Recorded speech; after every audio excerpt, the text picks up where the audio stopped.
Mapagpalang araw po sa inyong lahat. Ngayon po ay araw ng Martes, ikalawa ng buwan ng Hunyo. Pakinggan po natin ngayon ang mabuting balita ng Panginoon. Pagbasa mula sa ikalawang sulat ni Apostol San Pedro. Mga pinakamamahal, samantalang hinihintay ninyo ang araw ng Diyos, magsikap kayong mabuti upang madali ang pagdating ng araw na iyon. Araw ng pagkatupok ng kalangitan at pagkatunaw sa matinding init ng mga bagay na naroon. Ngunit ayon sa pangako ng Diyos, naghihintay tayo ng mga bagong langit at ng bagong lupa na pinag-aarian ng katarungan. Kaya nga mga minamahal, samantalang kayo'y naghihintay, sikapin ninyong mamuhay na payapa, walang dungis at kapintasan. Alalahanin ninyong kaya nagtitimpi ang Panginoon ay upang bigyan kayo ng pagkakataong maligtas. Ngayong ito'y alam na ninyo mga kapatid, dapat kayong mag-ingat upang huwag kayong mailigaw ng mga taong walang matuwid na patakaran. Sa gayon, hindi kayo matitinag sa inyong mabuting kalagayan. Ayon sa kagandahang loob ng Diyos, magpatuloy kayo sa paglago sa kabutihan at sa pagkakilala sa ating Panginoon at tagapagligtas na si Jesucristo. Sa Kanya ang kapurihan, ngayon at magpakailanman. Amen. Ang Salita ng Diyos. Salamat sa Diyos. Salmong Tugunan. Poon, amin kang tahanan noon, ngayon at kailanman. Wala pa ang mga bundok, hindi mo pa nilalalang, hindi mo pa nililika itong buong daigdigan. Ikaw noon ay Diyos na, pagkat ika'y walang hanggan. Poon, amin kang tahanan noon, ngayon at kailanman.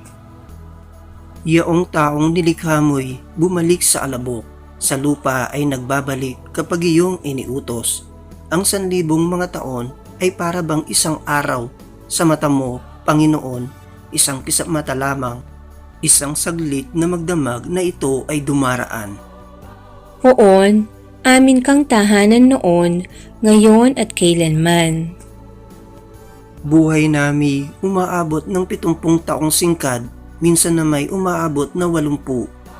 Kung malakas, yaong buong buhay nami, sakbibi ng dusa't hirap, pumapanaw pagkatapos, dito sa sangmaliwanag. Poon, amin kang tahanan noon, ngayon at kailanman.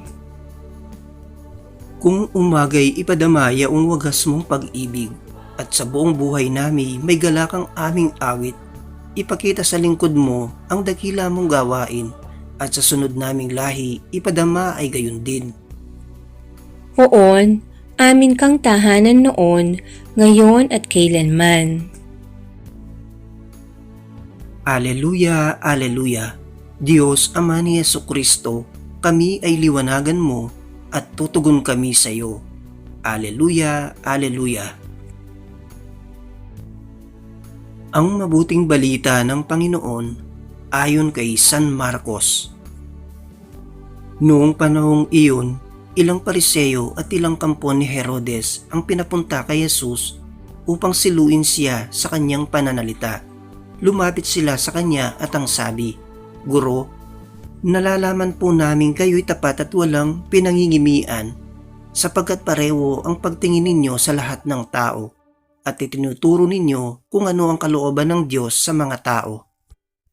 Naaayon po ba sa kautusan ang pagbabayad ng buwis sa Cesar? Dapat ba kaming bumubuwis o hindi?" Ngunit batid ni Jesus na sila'y nagkukunwari, kaya't sinabi niya sa kanila, "Bakit ba ibig ninyo akong siluin? Bigyan ninyo ako ng 1 denaryo. Titingnan ko," at kanilang binigyan siya. "Kaninong larawan at pangalan ang nakaukit dito?" tanong ni Jesus. "Sa Cesar po," tugon nila. Sinabi ni Jesus, "Ibigay ninyo sa Cesar ang sa Cesar, at sa Diyos ang sa Diyos." At sila'y namangha sa kanya. Ang mabuting balita ng Panginoon. Pinupuri ka namin, Panginoong Hesukristo.